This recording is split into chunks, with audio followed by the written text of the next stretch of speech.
Hello every one. Forex, FX, foreign exchange ഈ വാക്കുകൾ ഒരിക്കലെങ്കിലും നിങ്ങൾ കേട്ടിട്ടുണ്ടാകും.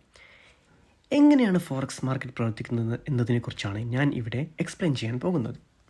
ഫോറക്സ് മാർക്കറ്റിൻ്റെ ചരിത്രവും പ്രസൻറ്റ് മാർക്കറ്റിൻ്റെ ഉത്ഭവത്തെക്കുറിച്ചും നമുക്ക് മനസ്സിലാക്കാം. നിങ്ങളൊരു ട്രേഡർ ആവാൻ ആഗ്രഹിക്കുന്നുണ്ടെങ്കിൽ ഈ വീഡിയോ നിങ്ങൾക്ക് വളരെ യൂസ്ഫുൾ ആയിരിക്കും. നൂറ്റാണ്ടുകൾക്ക് മുന്നേ തന്നെ വ്യാപാരികൾ വാണിജ്യ ആവശ്യങ്ങൾക്ക് വേണ്ടി കറൻസി ട്രേഡുകൾ നടത്തിയിരുന്നു. വാണിജ്യാവശ്യങ്ങൾക്കായി പല രാജ്യങ്ങൾ സഞ്ചരിച്ചിരുന്ന വ്യാപാരികൾ ആ രാജ്യങ്ങളിലെ ലോക്കൽ കറൻസികളുമായി വ്യാപാരികൾ അവരുടെ കറൻസി എക്സ്ചേഞ്ച് ചെയ്തിരുന്നു.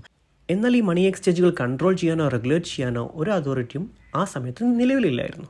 1944 44 രാജ്യങ്ങൾ പങ്കെടുത്ത ബ്രിട്ടൻ വുഡ് കോൺഫറൻസിലാണ് നമ്മൾ ഇന്ന് കാണുന്ന ഫോറക്സ് മാർക്കറ്റിന്റെ ആദ്യ രൂപം ഉത്ഭവപ്പെട്ടത്. അതേ കോൺഫറൻസിൽ തന്നെയാണ് IMFും വേൾഡ് ബാങ്കും രൂപപ്പെടുന്നത്. വേൾഡ് വാർ II എൻഡ് ആയതിനു ശേഷം ലോക ഗോൾഡ് റിസർവിന്റെ 2/3 ഭാഗവും കൈവശമുണ്ടായിരുന്ന അമേരിക്കയായിരുന്നു ഈ കോൺഫറൻസിൽ ഒരു മെയിൻ പ്ലെയർ.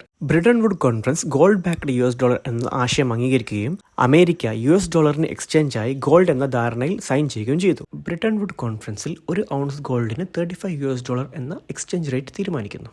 എല്ലാ ട്രേഡ് സെറ്റിൽമെൻറ്റുകൾക്കും $US യൂസ് ചെയ്യണം എന്ന തീരുമാനം എടുത്തതോടുകൂടി എക്കണോമിക് വേൾഡിൽ US ആധിപത്യം പൂർണ്ണമായി. ഗോൾഡ് സ്റ്റാൻഡേർഡായി $US ലോകത്ത് വളരെ വ്യാപകമായി യൂസ് ചെയ്യുകയും ഇത് അമേരിക്കൻ ഗോൾഡ് റിസർവിൽ വലിയ തോതിലുള്ള കുറവുണ്ടാവാൻ കാരണമാവുകയും ചെയ്തു. ഇതേസമയം നടന്നുകൊണ്ടേയിരുന്ന വിയറ്റ്നാം വാറും അമേരിക്കൻ എക്കണോമിയിൽ ആഘാതമേൽപ്പിച്ചു. 1971 അമേരിക്കൻ പ്രസിഡന്റായിരുന്ന നിക്സൺ ഗോൾഡ് സ്റ്റാൻഡേർഡിൽ നിന്നും $US പിൻവലിക്കുന്നു.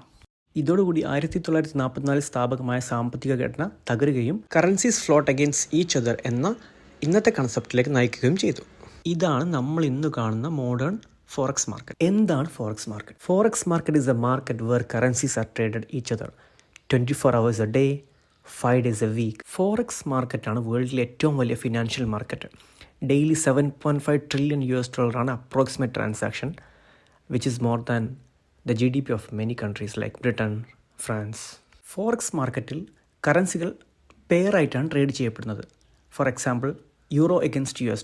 ഇതിൽ ആദ്യം വരുന്ന കറൻസിയെ നമ്മൾ ബേസ് കറൻസി എന്നും രണ്ടാമത് വരുന്ന കറൻസിയെ കോഡ് കറൻസി എന്നും വിളിക്കുന്നു. നമ്മൾ യൂറോ എഗൻസ്റ്റ് $US പർച്ചേസ് ചെയ്യുമ്പോൾ യൂറോ പർച്ചേസ് ചെയ്യുകയും അതേസമയം $US സെൽ ചെയ്യുകയുമാണ് ചെയ്യുന്നത്.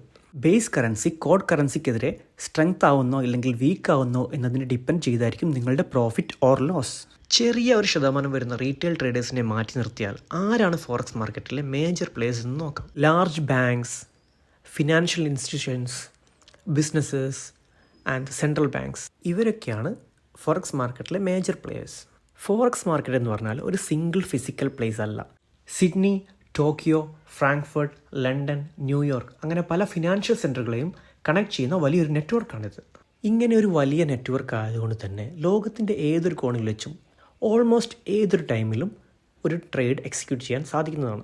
ഇനി ഈ കറൻസി പെയറിനെ മൂവ് ചെയ്യുന്ന ഫാക്ടേഴ്സ് എന്താണെന്ന് നോക്കാം. Like any market in the world, forex മാർക്കറ്റും സപ്ലൈ ആൻഡ് ഡിമാൻഡ് ബേസ്ഡ് ആയിട്ടാണ് വർക്ക് ചെയ്യുന്നത്. സപ്ലൈ ആൻഡ് ഡിമാൻഡിനെ എഫക്റ്റ് ചെയ്യുന്ന ഫാക്ടേഴ്സാണ് ഇൻട്രസ്റ്റ് റേറ്റ്സ്, അതേപോലെ economic report like core price index, retail sales, jobless claims.